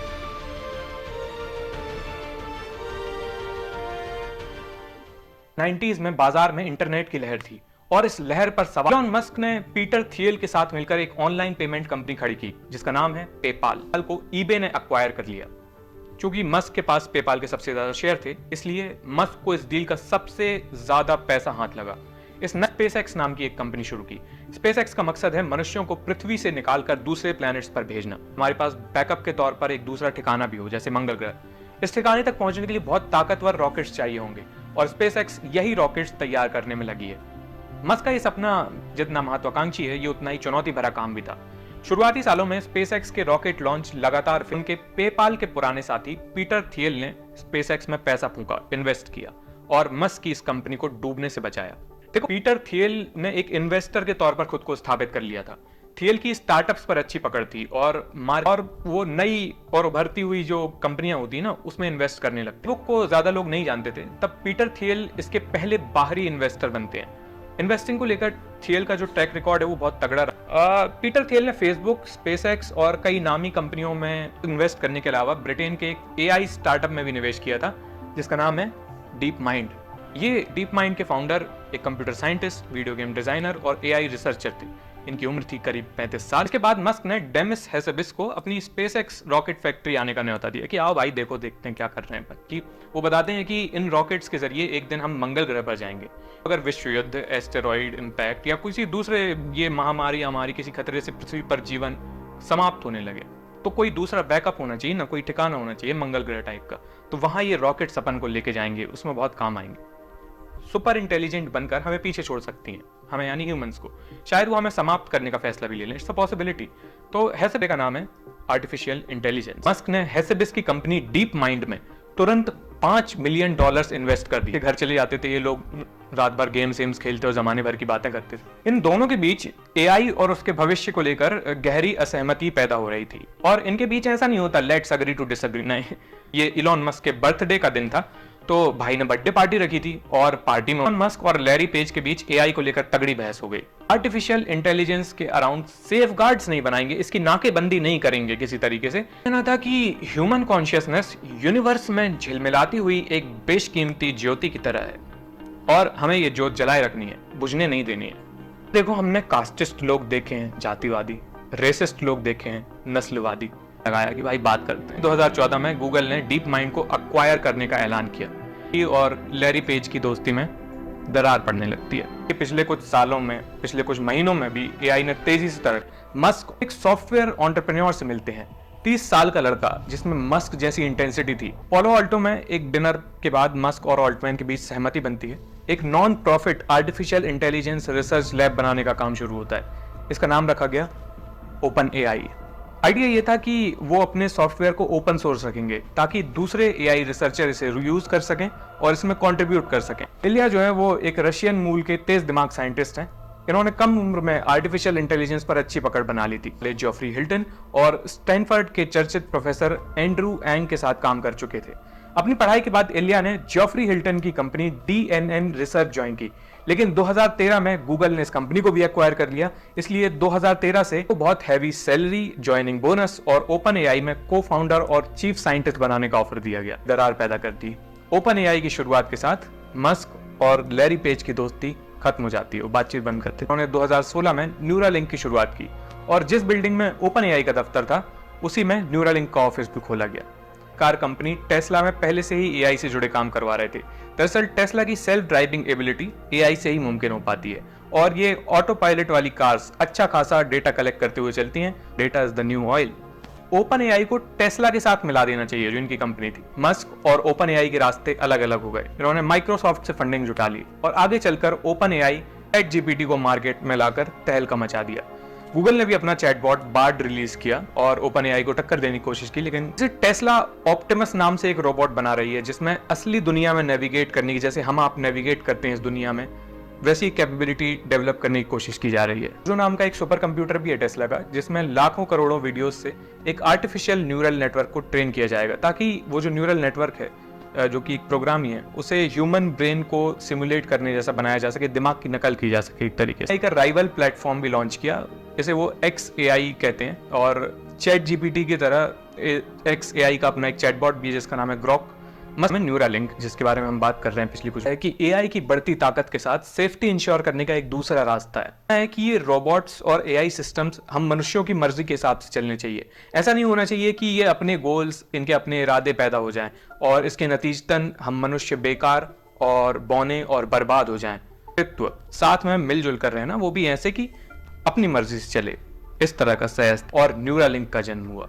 शुरुआती सालों में ये इवेंट में वो अपने अब तक के काम का ब्यौरा देते हैं पहली बार, और यहाँ से दो मेन चीजें सामने आई। एक तो वो चिप जिसका प्रोटोटाइप जो उन्होंने तैयार किया था, जिसे किसी आदमी के दिमाग में इम्प्लांट किया जाएगा, और दूसरा वो रोबोट जो बहुत प्रिसीजन के साथ सर्जरी करेगा, न्यूरो सर्जरी, और ये चिप आदमी के दिमाग में। न्यूरालिंक जानवरों के ऊपर प्रयोग कर रही थी। 2021 में एक बंदर का दिमाग में लगी चिप के जरिए गेम खेलते हुए वीडियो भी रिलीज किया गया था। ये चिप कैसे काम करती है और दिमाग से डायरेक्टली कंप्यूटर डिवाइस कैसे एक्सेस किए जा सकते हैं, बंदर गेम कैसे खेल रहा था उसी तरीके से आदमी भी खेलता है, ये हमने पिछली वीडियो में डिस्कस किया था डिटेल के साथ। भी इस चिप का एक डेमोन्स्ट्रेशन किया था जिसमें सुअरों के दिमाग में लगी न्यूरालिंक चिप से उसकी मूवमेंट पहले से प्रेडिक्ट की जा रही थी और वो कुछ खा रहा था तो वो भी साउंड वगैरह निकाल रही थी। मनुष्यों के दिमाग में लगाना, उस संस्था का नाम है FDA। अमेरिका में लोगों के स्वास्थ्य संबंधी रेगुलेशन FDA स्वास्थ्य समस्या को हल करने का तरीका पेश करें। इसलिए न्यूरालिंक ने ऐसे मरीजों को टारगेट किया जिन्हें किसी तरह के ब्रेन या स्पाइनल कॉर्ड डिसऑर्डर थे, जैसे क्वाड्रिप्लेजिया, मतलब इस नाम की कंडीशन होती है जिसमें दिमाग के शरीर के जरूरी हिस्सों से संपर्क टूट जाता है, हाथ पैर वगैरह से, तो वो हाथ और दिमाग का तालमेल नहीं रह जाता। जिस तरह के ब्रेन डिसऑर्डर्स का इलाज बहुत मुश्किल होता है और उनकी जिंदगी बेहतर हो सकती है। इस चिप से कंप्यूटर्स, मोबाइल्स, दूसरी चीजें एक्सेस कर सकते हैं, डिवाइस भी एक्सेस कर सकते हैं। न्यूरालिंक ने अपनी चिप को ब्रेन डिसऑर्डर्स से जूझ रहे लोगों के लिए कारगर सॉल्यूशन की तरफ पेश किया। आखिरकार उन्हें पहले ह्यूमन क्लिनिकल ट्रायल्स की इजाजत मिल गई। ये हर इंसान, ये सिर्फ कुछ स्पेसिफिक दिमाग और स्पाइनल कॉर्ड डिसऑर्डर से जूझ रहे चुनिंदा लोगों के। दरअसल इस तरह की सर्जरी से ब्रेन डिसऑर्डर्स में मदद करने का एक पूरा बड़ा मार्केट है जिसे न्यूरालिंक कैप्चर करने निकली है, और ये किसी स्टार्टअप के लिए एक बहुत कारगर स्ट्रेटजी होती है जिससे वो आगे बढ़ता है। वो पीटर थियल ने अपनी बेहतरीन किताब 0 to 1 में डिस्कस किया। मार्केट को डोमिनेट करके शुरुआत करनी चाहिए। सबसे पहले कॉलेज स्टूडेंट्स में एक कैंपस में कनेक्शन बनाती है, वहाँ सोशल नेटवर्क बनता है, उसके बाद वो धीरे धीरे फैलता गया। गूगल पहले सर्च में आई, फिर वो तमाम सारी चीज़ें करती है, इसको होकर निकलती है। कई सारे फैक्टर्स के अलावा टेस्ला की सक्सेस का एक कारण ये भी है कि उन्होंने पहले एक स्पेसिफिक सब मार्केट चुना, छोटा सा स्पोर्ट्स लग्जरी इलेक्ट्रिक कार्स का मार्केट, और टेस्ला ने अपने रोडस्टर, जो उनकी कार का पहला मॉडल था, इससे बखूबी इस मार्केट को डोमिनेट किया। टेस्ला ने अपनी ये शुरुआती कार बहुत महंगे दाम पर बेची क्योंकि उस सब डोमेन में उनसे बेहतर कोई कार नहीं थी, और यहाँ से जो पैसा आया उससे आगे के प्रोडक्ट डेवलप करने में उन्होंने लगाया, और आज टेस्ला ग्लोबल ऑटोमोबाइल मार्केट में कॉम्पीट कर रही है। ऐसे ही न्यूरालिंक भी करेगी। पहले स्पेसिफिक ब्रेन डिसऑर्डर्स वाले पेशेंट से शुरू करेगी। एक रिपोर्ट के मुताबिक सिर्फ अमेरिका में ही पैरालिसिस से जूझ रहे लोगों की संख्या 50 लाख से ज़्यादा है। कि स्पीड की एक सीमा है, और आपके सुनकर इसको प्रोसेस करने की स्पीड की भी एक सीमा है, 2x, 3x, 4x। अगर बोलना, सुनना, लिखना, पढ़ना, इनको हटाकर डायरेक्टली ब्रेन से इंफॉर्मेशन का आदान प्रदान हो, तो जो कि बिजली की रफ्तार से हो सकता है, तो ये कम्युनिकेशन, ये मनुष्यों के AI से लिंक करने में एक बहुत बड़ा क्रूशियल स्टेप होगा। इसके भविष्य में आप अपनी मेमोरीज अपलोड और डाउनलोड कर सकेंगे। आ जा सामने तो आपकी कार आ जाएगी सामने। ब्रेन कंप्यूटर इंटरफेस के जो दूसरे डिवाइसेस उन्होंने ना किया हो। और हमारा दिमाग एक बहुत ही जटिल हिस्सा है। अभी हम दिमाग के बहुत सारे हिस्सों को अच्छे से समझ नहीं पाए, फिर इस दिमाग को कंप्यूटर से लिंक करके ऐसे काम किए जा सकते हैं, नहीं किए जा सकते हैं, अभी ऐसा कहा नहीं जा सकता। कि जो इंजीनियरिंग है वो बहुत बेहतरीन है। ऐसा पहले कभी नहीं हुआ कि इतनी सी चिप के जरिए ब्रेन की इतनी सारी एक्टिविटी, इतनी इंफॉर्मेशन रीड और प्रोसेस की जा रही हो। कंपनी स्पेसएक्स है, इलेक्ट्रिक कार कंपनी टेस्ला है, उनके जो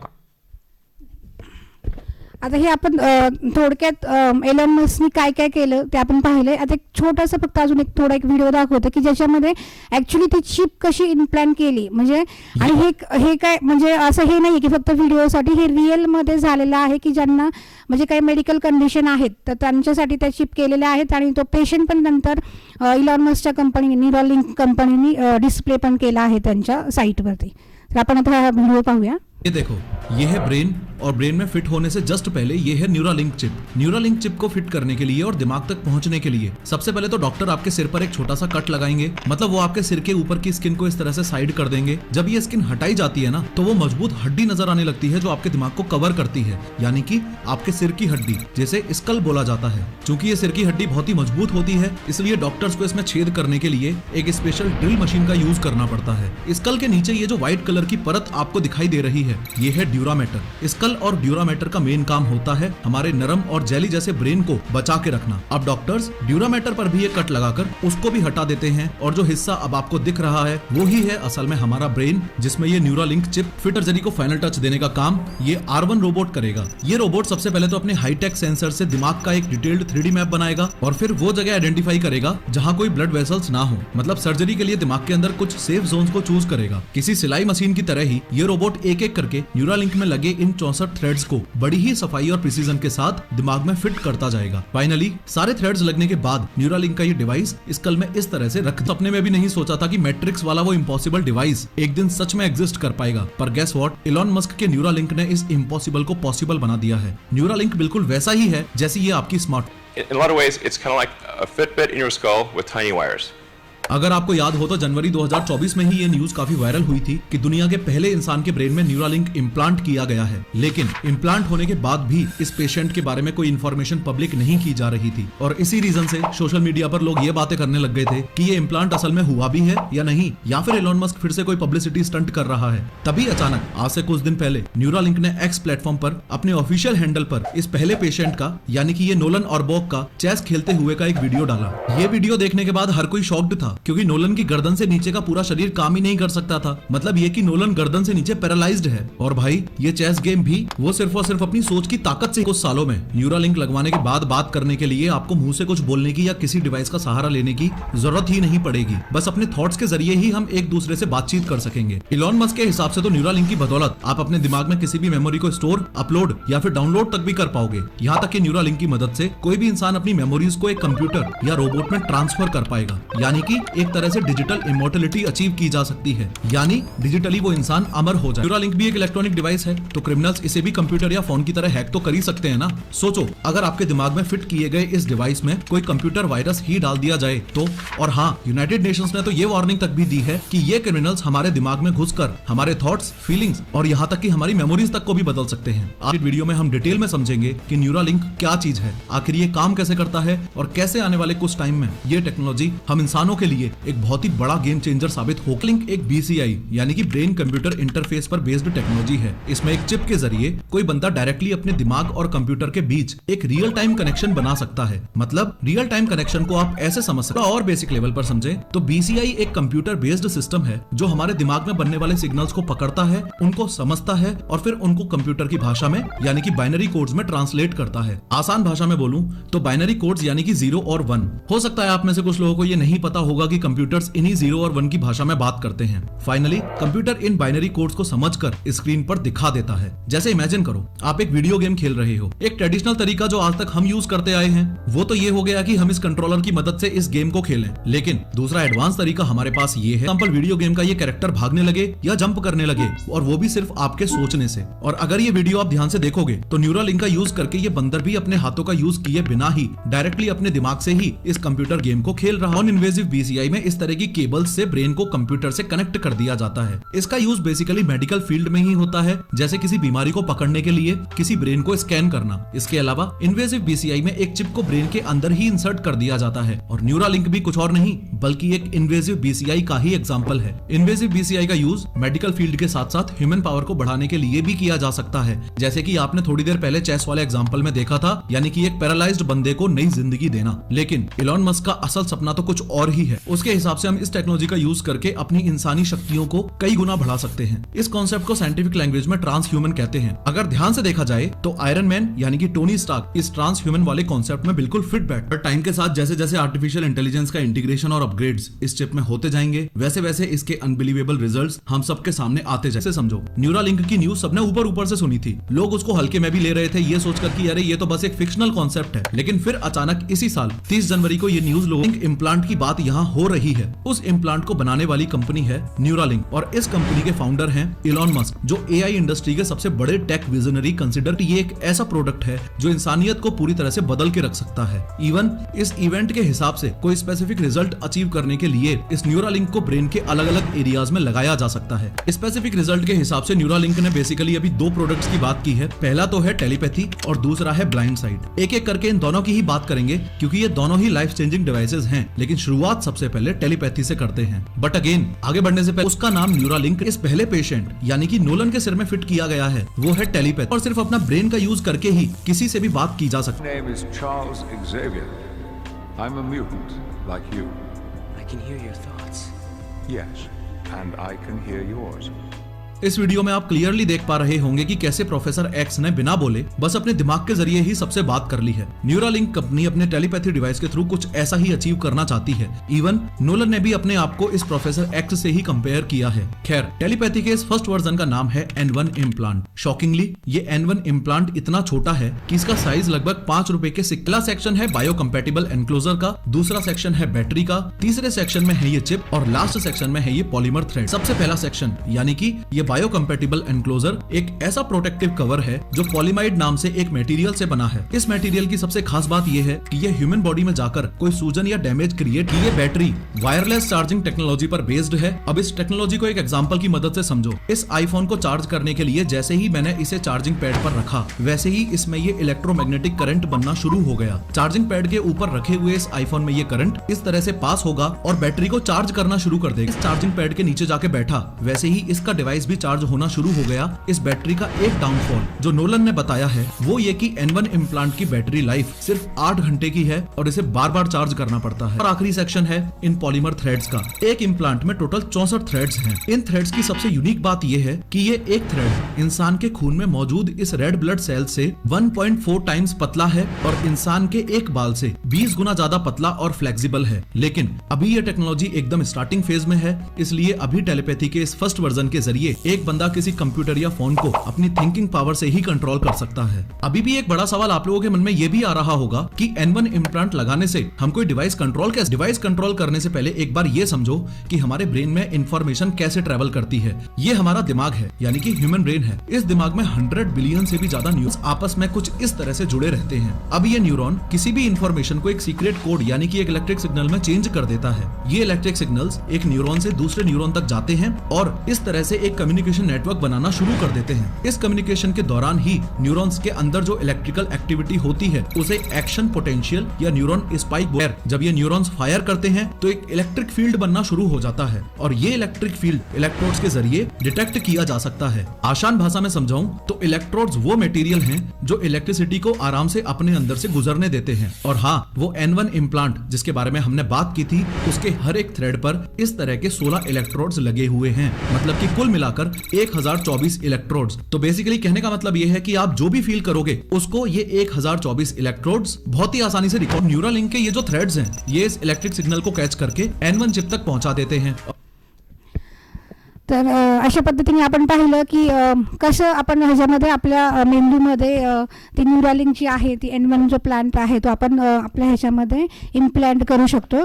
तर हे सगळे आपण ॲडव्हान्टेजेस पाहिलेत। फक्त एक जस्ट 2 मिनिट्समध्ये मी डिसॲडव्हान्टेज सांगते आणि आपण हे सेशन कन्क्लूड करूया। सो प्रणित नेक्स्ट।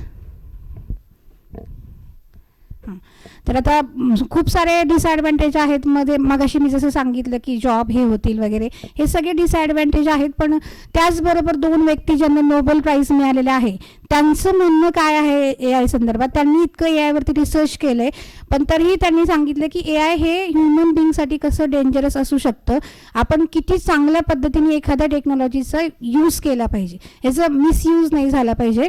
तर ते सांगताना first of all mister Hinton has been widely credited as the godfather of AI and made headline when he quit his job from the Google. Google होते त्यामध्ये AI संदर्भात बोलू शकत नव्हते। Googleमधला जॉब सोडल्यानंतर त्यांनी AI संदर्भात काय सांगितले पहा। Able to more easily speak about the dangerous technology of he had pioneered. We have no experience of what it's like to have things smarter than us.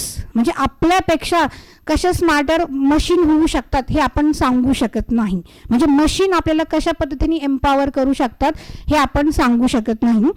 तर हे हिंटनने सांगितलेलं आहे। It's going to be wonderful in many respect in the areas of health care but also we have worry about a number of possible bad sequences particularly the threat of those things getting out of control. म्हणजे medical कंडिशनमध्ये AIचा खूप चांगल्या पद्धतीने use होऊ शकतो पण त्याचा वेगळ्या पद्धतीने म्हणजे मिसयूज नाही झाला पाहिजे, हे हिंटन यांनी सांगितलेलं आहे। आणि जे होपफुल नेटवर्क ज्यांनी RNN network associative memory create केली त्यांनी काय सांगितलेलं आहे पहा। One is familiar is having the technologies which are not especially only good और bad but have capabilities in the both the direction.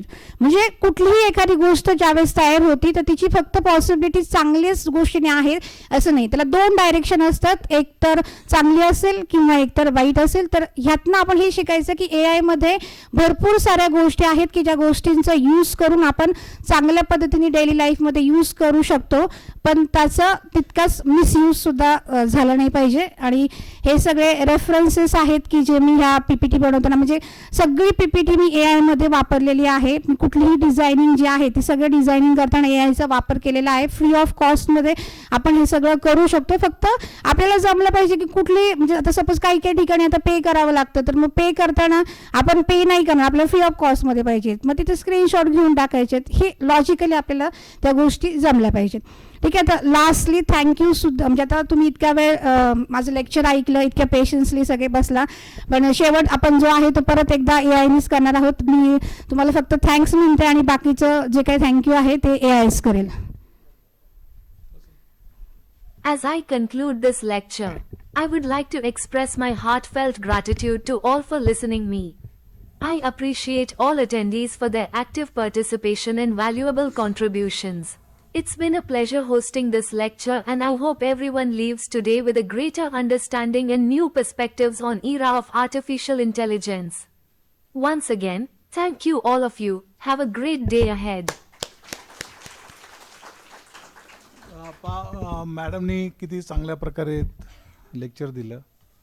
तुम्हाला एक इथंच रिसोर्स पर्सन भेटला मुलांच्या पुढे न्यायला. हेच आपल्यात सगळं आहे, सगळी लोक आहेत चांगल्या पद्धतीने देतात. फक्त मला एक सांगायचं होतं की आपण थोडंसं बियॉन्ड त्याच्या पुढं जा, अपग्रेड करा, सगळ्या गोष्टी मिळत आहेत. आता याच्यामध्ये एक मला एक एलन मस्क मॅडमच्या ॲडव्हान्टेजमध्ये आलं नाही म्हणून मी सांगतो. त्याचं ॲप्लिकेशन मला एक काय आवडलं की लाखो रुपयाचं आपल्याकडे जे लॉन्चिंग सॅटेलाईटचं जे इंजिन असतं ते इंजिन तयार करायला इतके पैसे घालवतात आणि ते वरती सॅटेलाईट वरती नेल्यानंतर ते इंजिन परत येताना ते समुद्रात पडायचं. पण त्यांची जी स्पेसएक कंपनी जी आहे त्या स्पेसएकच्या कंपनीने ते ॲज इट इज परत आणलं जाग्यावर तिथेच. आणि म्हणून ती इलन मस्कची जी कल्पना आहे की एका ग्रहावर दुसऱ्या ग्रहावर मग इंजिन परत मागं आणतो, इतकं AI त्यांनी वापरलेलं आहे. फार चांगल्या पद्धतीने मॅडमने लेक्चर दिलं, त्याबद्दल आपण त्यांचा धन्यवाद करूया.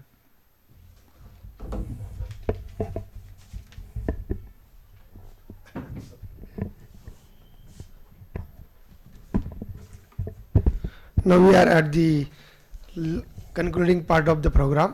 But before that, I would like to invite our principal sir to felicitate today's chief speaker, keynote speaker, Professor Sheetal Allat madam.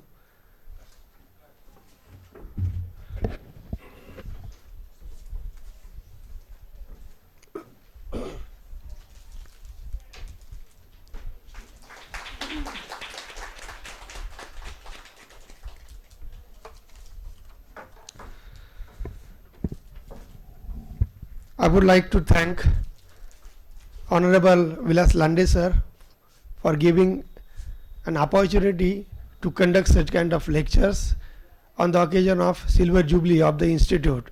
I would like to thank you, respected Principal sir. He has remained the perennial source of inspiration to all of us, and because of his innovative such kind of thoughts, we have such a series of guest lectures. I would like to thank Vice Principal Professor Kiran Chaudhary sir. After that, I would like to thank Registrar ma'am, Mrs. Ashwini Bhosle ma'am, Vice Principal Junior College Dr. Neha Borse madam, IQSC Coordinator Professor Sachin Chavan sir. I would also like to extend my warm thanks to all the head of the department, teaching faculty and non-teaching faculty. With the permission of Principal sir, I would say that the program has been over. Thank you so much for your active participation. Thank you.